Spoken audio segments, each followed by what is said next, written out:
തൃശൂരിനെ പൂരാവേശത്തിലേക്ക്. ആദ്യ പൂരപ്പന്തലിന് കാൽനാട്ടി ആവേശമായി പാറമേക്കാവിന്റെ പന്തൽ കാൽനാട്ടുകാർ. കാത്തിരുന്ന പൂരത്തിന്റെ വരവറിയിച്ച് പ്രധാന പൂരപ്പങ്കാളി ക്ഷേത്രമായ പാറമേക്കാവിന്റെ പന്തൽ കാൽനാട്ടുകർമ്മമാണ് നടന്നത്. മണികണ്ഠനാൽ പരിസരത്ത് സ്വരാജ് റൗണ്ടിലാണ് പൂരാവേശത്തിന് നാന്ദി കുറിച്ച് ആദ്യ പന്തൽ കാൽ ഉയർന്നത്.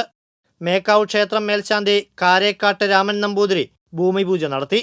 തുടർന്ന് ദേവസ്വം ഭാരവാഹികളും തട്ടുകക്കാരും ചേർന്നാണ് ആദ്യ കാൽ നാട്ടിയത്.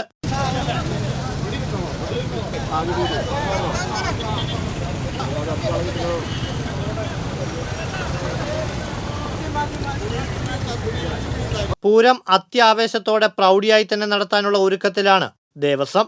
വലിയധികം ആവേശത്തിലാണ് ദേശക്കാരും നാട്ടുകാരും. കഴിഞ്ഞ കൊല്ലം ഒരു റെക്കോർഡ് തിരക്കാണ് അനുഭവിച്ചത്. അതിലും വലിയൊരു തിരക്കാണ് ഇത്തവണ പ്രതീക്ഷിക്കുന്നത്. ഒരുക്കങ്ങളും നല്ല രീതിയിൽ നടന്നുകൊണ്ടിരിക്കുകയാണ്. എല്ലാം വളരെ ഗംഭീരമായിട്ട് നടക്കുന്നുണ്ട്. Devaswom secretary G Rajesh, president doctor M Balagopal, മറ്റ് ദേവസ്വം ഭാരവാഹികൾ അടക്കമുള്ളവർ ചടങ്ങുകൾക്ക് നേതൃത്വം നൽകി. എടപ്പാൾ സ്വദേശി സി ബൈജുവാണ് പാറമേക്കാവ് പന്തൽ നിർമ്മാണം നടത്തുന്നത്. തിരുവമ്പാടിയുടെ നടുവിലാൽ നായ്ക്കനാൽ പന്തലുകളുടെ കാൽനാട്ടുകർമ്മം ശനിയാഴ്ച നടക്കും. ഏപ്രിൽ 19 തൃശൂർ പൂരം. TCV തൃശൂർ.